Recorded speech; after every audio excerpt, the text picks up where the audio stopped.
గమనిక, ఇది ఒక కథ మాత్రమే. ఇది నా ఊహల్లో నుంచి వచ్చిన కథ. శాస్త్రిగారు, మీరు ఒకసారి ఇంటికి రండి అంటూ రఘునాథ్ పిలవగానే శాస్త్రిగారు రఘునాథ్ ఇంటివైపు వెళ్ళారు. వాళ్ళిద్దరూ చిన్ననాటి స్నేహితులే. ఇద్దరూ ఒకరికి ఒకరు మర్యాదలు ఇచ్చి పుచ్చుకుంటుంటారు. మంచి చెడులు ఏమైనా ఉంటే ఒకరికి ఒకరు తోడుగాను ఉంటారు. శాస్త్రిగారికి ఒక అబ్బాయి. అతనికి ఈ మధ్యనే ఉపనయనం జరిగింది. శాస్త్రిగారు మంత్రాలన్నీ కొడుకు అవపోషణ చేయించారు. ఎక్కడైనా మంత్రాలు మర్చిపోతే ఎలా కవర్ చేసుకోవాలో చెప్పారు. గాయత్రి మంత్రాన్ని కంఠత నేర్పించారు. కొడుకు కౌశిక్ శాస్త్రికి తల్లికి కూడా గురువే. ఆమె తన కొడుకుతో పూజలు వ్రతాలు చేపిస్తూనే ఈ కాలానికి ఏ పూజా కార్యక్రమానికి వెళ్ళినా అక్కడ వారితో మంచిగా మాట్లాడుతూనే వాళ్ళ జీవనోపాధికి కావాల్సిన ధాన్యం, వస్త్రం, పూజా సామాగ్రిలో పెట్టే వస్తువులు అవి అన్నీ మొహమాటం లేకుండా ఇప్పించుకునే విధంగా ట్రైనింగ్ ఇచ్చింది. అలా కాకపోతే పూజారులుగా బతకలేమని నేర్పించింది. తండ్రితో వెళ్ళినప్పుడు తండ్రి గుడిలో దైవ కార్యాలు ఎలా చేయాలి, గుడిని ఎంత శుభ్రంగా ఉంచాలనేది నేర్పించాడు.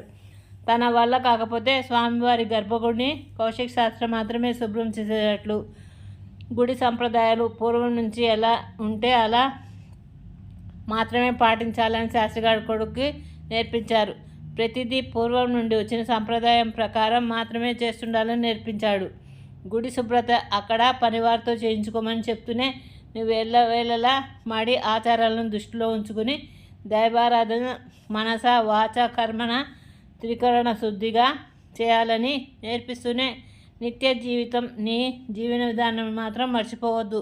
గుడి బయట నీ కుటుంబ పరంగా నువ్వు చేయాల్సినవి మర్చిపోవద్దు, అవే అంతే బాధ్యతగా నిర్వహించాలి అంటూ నేర్పించారు. కౌశిక్ శాస్త్రి మంచి అబ్బాయి, తల్లిదండ్రుల మాట జవదాటని కొడుకు. అందుకే కొడుకును చూసుకుని శాస్త్రిగారు ఆయన భార్య సంతోషిస్తూ ఉంటారు. శాస్త్రిగారు రఘునాథ్ ఇంటికి వెళ్ళగానే ఆయన శాస్త్రిగారిని లోపలికి ఆహ్వానించారు. మర్యాదలు అయినాక శాస్త్రిగారి దగ్గర తన కూతురు వాళ్ళ అబ్బాయికి ఇవ్వాలనుకున్నానని చెప్పారు. శాస్త్రిగారికి మనసులో ఆ ఆలోచన ఉన్నందున వెంటనే ఒప్పుకుని కొడుకుకు భార్యకు చెప్పి ఏ విషయం త్వరలో చెప్తానని చెప్పి సెలవు తీసుకుని సంతోషంగా వడివడిగా ఇంటికి వచ్చాడు. భార్య కొడుకు అంగీకారంతో రఘునాథ్ గారికి ఓకే చెప్పడంతో కౌశిక్ శాస్త్రి జీవితం ప్రారంభమైంది. గుడ్ నైట్ పిల్లలు. నా కథ నచ్చినట్టు లైక్ చేయండి, షేర్ చేయండి, సబ్స్క్రైబ్ చేయండి.